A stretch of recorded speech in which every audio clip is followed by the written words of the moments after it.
வணக்கம். GK with JK channel மூலம் வரவேற்கிறேன். நம்முடைய பலம் எப்போ நமக்கு தெரியும்னா, நம்ம சோர்ந்து போயிருக்கும்போது, நம்மகிட்ட ஒண்ணுமே இல்லாம இருக்கும்போது தான் உண்மையாவே நம்மகிட்ட எவ்வளோ பலன் இருக்கு, எவ்வளோ சக்தி இருக்கு, எப்படி இத சமாளிக்கலான்றது நமக்கு தெரியும். ஆனா இந்த கடன் பிரச்சனைன்னு வரும்பொழுது, இது உறவு ரீதியாவும் நமக்கு பிரச்சனைய தரும். அதே நேரத்தில பண ரீதியாவும் பிரச்சனை தரும்பொழுது, நம்ம என்னதான் பலமா இருந்தாலும், என்னதான் ஸ்ட்ராங்கா இருந்தாலும், வெளிய பார்க்கறதுக்கு அப்படி இருப்போம். ஆனா மனசுக்குள்ள ஒரு பயம் இருந்துகிட்டே இருக்கும். இதே நேரத்தில இன்னொரு பிரச்சனையும் இருக்கும். அதாவது நெறைய பேருக்கு நம்ம ஹெல்ப் பண்ணியிருப்போம். அவங்களுக்கு ஒரு ஆபத்துனா போய் ஓடி ஹெல்ப் பண்ணியிருப்போம். திடீர்னு ஒரு ஹாஸ்பிட்டல்லேருந்து ஃபோன் பண்ணியிருப்பாங்க. அப்பா ஒரு ரூ. 10,000 தேவைப்படுது, ரூ. 15,000 தேவைப்படுதுன்னு அவங்க ஒரு திடீர்னு ஓடி போய் குடுத்துருப்போம். சில பேர் நைட்டு 12 மணி, 1 மணிக்கு கூட நெறைய பேர் ஹெல்ப் பண்ணியிருப்போம். ஆனா இந்த சூழ்நிலையில ஒருத்தர் கூட நம்மள கண்டுக்காம விடும்பொழுது, ஒரு மாரி ஒரு அநாத ஃபீலிங் வரும். யாருமே நமக்கு இல்லையாடா? நம்ம இத்தினி பேருக்கு ஹெல்ப் பண்ணோமேடா, ஒருத்தர் கூட வந்து பார்க்கலையே! அப்படி ஒரு ஃபீலிங் இருக்கும். இந்த ஃபீலிங் என்ன ஆகும்னா, ஒரு கட்டத்துக்கு மேல கடவுள் மேல நம்ம வெறுப்பே வந்துரும். கடவுளே நீங்கலாம் இருக்கிறீங்களா? இல்லையா? நான் கரெக்ட்டா இருந்தேனே, எனக்கு ஒருத்தரும் வந்து ஹெல்ப் பண்ண மாட்றாங்களே! என்ன ஏன் இப்படி விட்டுட்டு வேடிக்கை பார்க்குறீங்க? இப்படி ஒரு கடன் பிரச்சனை தேவையா? வீட்ல வந்து அசிங்கம் பண்ணிட்டு போறாங்க. ஃபோன் பண்ணாவே எனக்கு ஃபோன் பண்ணி எப்போ தருவ? எப்போ தருவன்னு கேட்டுட்டே இருக்கிறாங்க.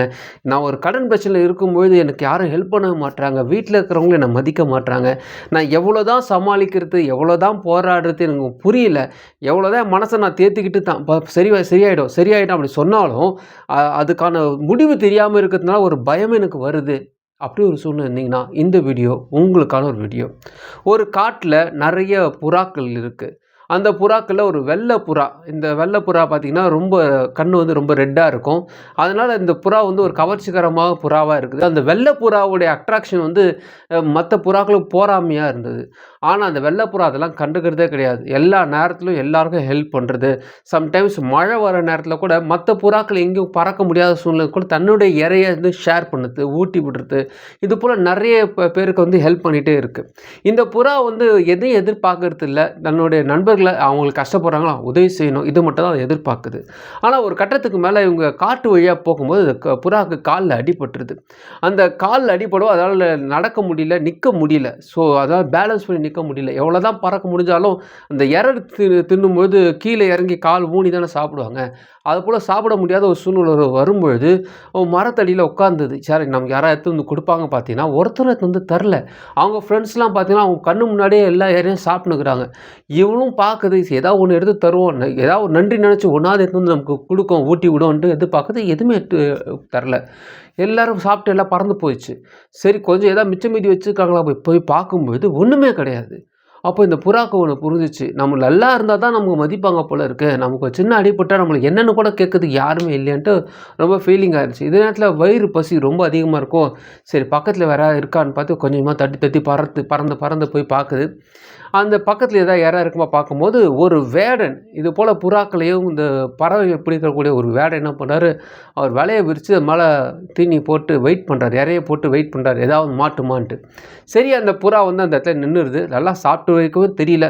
கடவுள் ஏதோ குத்த ஆரம்பிச்சு சாப்பிட்டுட்டு இருக்க நேரத்தில, அந்த வேடனுடைய வலை கால்ல சிக்குது. அப்பதான் அதுக்கு தெரியுது. ஆஹா! நம்ப பெரிய பிரச்சனையில மாட்டிக்கிட்டோன்னும்போது காலு இன்னும் ட்ரை பண்ணுது. அது ஒவ்வொரு முறையும் ட்ரை பண்ணும்போது சிக்கல் மேல சிக்கல் அதிகமாயிடுச்சு. அதனால நார்மலா இந்த சிக்கல காட்டிலும் ரொம்ப சிக்கலாகும். அதால வந்து கால் வலியும் தாங்க முடியல. ஏன்னா அடிபட்ட இடத்துல இந்த வலையும் பின்னிக்கவும் ரொம்ப கஷ்டப்பட்டு அப்படியே நிக்குது. என்ன பண்ணுது தெரியலங்கும்போது மேல மத்த பறவைகள்லாம் பாக்குது. அதாவது இந்த புறா மத்த பேருக்குலாம் ஹெல்ப் பண்ண அந்த நன்றி கூட இல்லாம எல்லாமே வேடிக்கை பாக்குது. ஒண்ணு கூட இறங்கி வந்து ஹெல்ப் பண்ணலான்னு தோணல.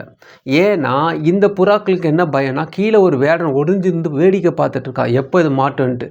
இது காப்பாத்த போய் நமக்கு ஆபத்து வந்துருமேன்ட்டு அது இல்லாம உஷாரா அங்கேயே இருக்கு. இந்த புறா ஒரு தடவ ட்ரை பண்ணி பார்த்துச்சு. முடியல. மேல பாக்குது. மேல ஃப்ரெண்ட்ஸ்லாம் ஹெல்ப் பண்ணுவாங்க பாக்குது. ஃப்ரெண்ட்ஸும் ஹெல்ப் பண்ணல. ஸோ நமக்கு சிக்கிக்கிட்டோம். ஆனா இந்த பிரச்சனையிலேருந்து வெளிய வரணும்னா ஒரே விஷயம் தான். நமக்கு காலு பிரச்சனை. ஆனா ரெக்க நல்லா தான் இருக்கு. என்ன பண்ணுது அந்த எல்லா அ வலையும் சுத்தி எவ்வளோ முடியுமோ அவ்வளோ சுத்தி ஒரு பால் மாரி ஆக்கிட்டு அந்த வலைய புடிச்சுக்கிட்டு அப்படியே பறக்க ஆரம்பிக்குது. ஒரு கட்டத்துக்கு மேல அந்த காட்ட விட்டே பறந்தது. இந்த காடே வேணாண்டான்ட்டு பறக்குது. ஆனா இதுக்கு ஒரு டவுட் இருக்கு. நம்ம என்னதான் பறந்து போனாலும் இந்த வலை கால்ல சிக்கிட்டு இருக்கு. நம்ம எங்க யார் நம்மள காப்பாத்துவாங்க? என்ன பண்ணுறது தெரியலன்னும்போது அந்த காட்ட விட்டு வெளிய பறந்துட்டு போயிட்டு இருக்கும்போது கடல் வழியா போகுது. கடல் வழியா போகும்போது ஏதாவது ஒரு மரம் ஏதாவது இருந்துச்சுன்னா அப்படியே நின்னுட்டு பொறுமையா ஒண்ணொண்ணா எடுத்துடலாம். இப்போதைக்கு உயிருக்கு பாதிப்பு இல்லைன்னு யோசனை பறந்துட்டு இருக்கும்போது அங்க ஒரு கப்பல். அந்த கப்பல் கிட்ட போய் இறங்கலான்னு போகும்போது, அந்த கப்பல்ல ஒரு பிரச்சனை ஓடிட்டு இருக்கு. என்னன்னு பார்த்தீங்கன்னா, ராஜா போகிற கப்பல் அது. அந்த டைமில் வந்து கடல் கொள்ளையர்கள் வந்து அந்த ராஜாவை சிறை பிடிச்சிடுறாங்க. அந்த நேரத்தில் போய் இந்த பறவை அந்த பக்கத்தில் பறக்குது. ஆகா, இது எதுவும் சண்டை நடக்குது போல, நம்மளுக்கு என்னடா தேவையில்ல ரொம்ப யோசிச்சுட்டு இருக்கும்போது ஒரு பெரிய காற்றடிக்கவோ அது காலில் இருக்கக்கூடிய வலையெல்லாம் பார்த்தீங்கன்னா ஒன்று ஒன்றா அவிழ்ந்து அப்படியே கீழே விழுது. அது ரிலீஸ் ஆயிடுச்சு. ஆனால் அந்த வலை கீழே விழும்போது அந்த கடற்கொள்ளைகள் மேலே மாட்டிக்கவோ ராஜா சுதாரிச்சுட்டு அதுக்கு முன்னாடி அந்த ராஜாவுக்கு முன்னாடி இருந்தக்கூடிய அந்த கத்தியை வாங்கி அந்த கடற்கொள்ளையர்களை பிடிக்கிறாரு. அதாவது ஒரு ராஜா சாக வேண்டிய சூழ்நிலையில் கடற்கொள்ளையெல்லாம் கத்தி எடுத்து அதை அவரை குத்தலான்னு போகிற நேரத்தில் இப்படி ஒரு சம்பவம். அந்த வலை இந்த டைமில் வந்து ராஜாவுக்கு ஹெல்ப் பண்ணிருச்சு. அப்போ அவர் பார்க்குறாரு, இதெல்லாம் எப்படி திடீர்னு வந்து எப்படி வலை வரும்போது அங்கேருந்து புறா பறந்து வரது பார்க்குறாரு. அந்த புறாவுக்கு அடிபட்டிருக்கிறதுனால தன் தோளில் சுமந்து அதை வச்சுக்கிறாரு. எல்லாரும் வந்து கரை போய் சேர்றாங்க. இவருக்கு இந்த புறாவை ரொம்ப பிடிச்சிருச்சு. பரவாயில்ல, நம்ம உயிரை காப்பாற்றிருக்கு. இந்த சூழ்நிலை வந்து இந்த கடவுள் தான் நம்மளுக்கு வந்து இப்படி ஒரு விஷயத்தை அமைச்சிருக்காரு. அது தெரிஞ்சு செஞ்சுதா தெரியாமல் செஞ்சா தெரியல. காலில் ஏதோ அடிபட்டிருக்கு, ஏதோ வலையை தூக்கின்னு வந்திருக்கு. இது வந்து நமக்கு இப்போ ஹெல்ப் பண்ணிடுச்சு. ஸோ இதை வந்து நம்ம விடக்கூடாது சொல்லி அந்த புறாவுக்கு வந்து நல்ல மரியாதைலாம் செலுத்த ஆரம்பிச்சிட்டாரு. தன் உயிரை காப்பாற்றிய அந்த புறாவுக்கு அது ஒரு கௌரவிக்கணும் என்றதுக்காக தன்னுடைய நாட்டினுடைய தானிய கிடங்களுக்கு ஒரு காவலாளி போல் அதுக்கு ஒரு இடத்த கொடுக்குறாரு. வெள்ளி தட்டில் அதுக்கு ஒரு இடத்த வச்சு அது ஒரு சேர் போல் வச்சு அதே நேரத்தில் கழுத்தில் நல்லா ஒரு ராஜ முத்திரையை கொடுத்து அதை கௌரவிச்சு அந்த இடத்துல அவர் காவலாளி போல் அதுக்கு ஒரு பொறுப்புன்ட்டு அந்த இடத்துல கொடுக்குறாரு. அந்த புறா அந்த விஷயத்தை நினச்சி பார்க்குது. ஒரு டைம் வந்து சாதாரண ஒரு சாப்பாடுக்கு ஆசைப்பட்டு வலையில் சிக்கின நம்ம இந்த சூழ்நிலை எப்படி போகும்னு தெரியாத ஒரு சூழ்நிலை இருந்தோம். உயிருக்கே போகிற ஒரு சூழ்நிலை இருந்தோம். கடவுள் எப்படியோ கூப்பிட்டு வந்து லாஸ்ட்டில் இந்த ஒரு 2-3 மணி சாப்பிடக்கூடிய மணிகளுக்காக ஆசைப்பட்டோம். இப்போ பார்த்தீங்கன்னா இத்தனை விதமான நெல்மொழி நம்மகிட்ட இருக்குன்ட்டு ரொம்ப சந்தோஷப்பட்டுக்குச்சு. சம்டைம்ஸ் நம்ம சுற்றி இருக்கிறவங்களுக்கு நிறைய பேருக்கு நம்ம ஹெல்ப் பண்ணியிருப்போம். ஆனால் அவங்ககிட்ட இந்த ஹெல்ப் திரும்ப நமக்கு கிடைக்கணும் எதிர்பார்க்கும் பொழுது ஏமாற்றம் தான் மிஞ்சும். நம்ம நல்லா இருக்கும் பொழுது பார்த்திங்கன்னா நிறைய பேர் நமக்கு கூட இருப்பாங்க. ஆனால் சம்டைம்ஸ் நம்ம ஒரு கடனோ அல்லது ஏதோ ஒரு பிரச்சனை வரும்பொழுது நம்ம வீட்டில் எல்லாம் ஒதுங்கி தான் போவாங்க. நமக்கு வலி ஒன்று வரும்பொழுது நம்மளுக்கு ஆறுதல் சொல்லுவாங்க, ஏதாவது ஹெல்ப் பண்ணுவாங்க. நம்ம எதிர்பார்க்குறது தவறான ஒரு காரியம். ஆனால் ஒன்று புரிஞ்சுக்குங்க, நம்ம ஒருத்தர் ஹெல்ப் பண்ணுறோன்னா அதனுடைய மறுபலன் எப்படி கிடைக்குன்னா அவங்க மூலமே கிடைக்காது, வேறு வகையில் கிடைக்கும். அது கடவுள் மூலமாக தான் கிடைக்கும். அதனால் அந்த மனுஷங்கிட்ட அதை எதிர்பார்க்காதீங்க. புறா அதை எதிர்பார்க்கல, ட்ரை பண்ணி பார்த்துச்சு. இவங்களாம் ஹெல்ப் பண்ணுவாங்க, காப்பாற்றுங்க எதிர்பார்த்துச்சு. ஆனால் ஃபைனலாக நம்ம தான் காப்பாற்றிக்கணும், இந்த வலையை தூக்கிடணுன்ட்டு அந்த பிரச்சனையை தன்னோடு தூக்கிட்டு பறக்க ஆரம்பிச்சிச்சு.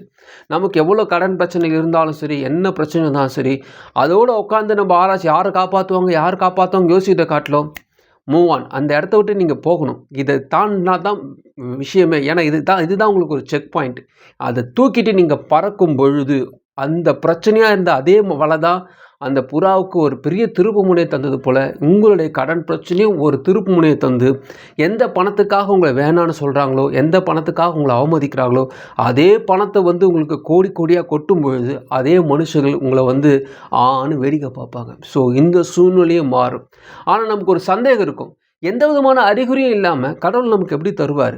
என்கிட்ட வந்து எந்த விதமான கல்வி தகுதியும் இல்லை, என்கிட்ட ஒரு பெரிய சேலரியும் இல்லை, நான் கவர்மெண்ட் எம்ப்ளாயும் கிடையாது, எனக்கு திடீர்னு ஏதாவது லோன் கிடைக்கணும்னு பார்த்தீங்கன்னா எதுவுமே கிடைக்காது, எந்த விதமான வாய்ப்பும் இல்லை. ஆனால் கடவுள் தருவாருன்றீங்களே, கடவுள் என் வாழ்க்கையை மாற்றுவாருன்றீங்களே, எப்படி நடக்கும் அப்படின்னு கேட்டிங்கன்னா கடவுளுடைய திட்டங்கள் நமக்கு தெரியாது. அதாவது நம்ம மனுஷன் பார்க்குற மாதிரி கடவுள் நம்மளை பார்க்கவே மாட்டார். சாதாரண ஒரு விஷயம், சாதாரண ஒரு சூழ்நிலையில், சாதகமான ஒரு சூழ்நிலையில் நமக்கு கிடைக்கிறது வந்து அது மனுஷன் கூட செஞ்சுட்டு போயிடுவோம். ஆனால் எதுவுமே நமக்கு சாதகமே கிடையாது பாஸ், எல்லாமே கதவு அடைக்கப்பட்டிருக்கிறது, எல்லா இடமும் வந்து முட்டு சந்தாக இருக்குது, எங்கேயும் எனக்கு வாய்ப்பே இல்லைன்னு தெரியுமா, அப்போ ஒரு விஷயம் நடக்குது தெரியுமா, அதுதான் அற்புதன்றது. ஸோ எதிர்பாராக இருக்கக்கூடிய விஷயத்துலேயும் நடக்கக்கூடிய அதிசயங்கள் தான் அற்புதங்கள் சொல்லுது. இது கடவுளால் மட்டும்தான் செய்ய முடியும். உங்கள் வாழ்க்கையில் அப்பேற்பட்ட அதிசயங்கள் நடக்கும். அது எப்பேற்பட்ட சூழ்நிலை இருந்தாலும் சரி, அது பணமாக இருந்தாலும் சரி, வேறு எந்த விஷயங்களாக இருந்தாலும் சரி, கடவுளால் உங்களை மாற்ற முடியும், உங்கள் சூழ்நிலையை மாற்ற முடியும். நம்புங்க, கண்டிப்பாக இந்த பிரச்சனை நீங்கள் வெளியே வருவீங்க. இந்த வீடியோ உங்களுக்கு பிரோஜனமாக நினைக்கிறவங்க ஃப்ரெண்ட்ஸுக்கு ஷேர் பண்ணுங்க. பிரோஜனமாக மறுபடியும் பார்க்கலாம். வணக்கம்.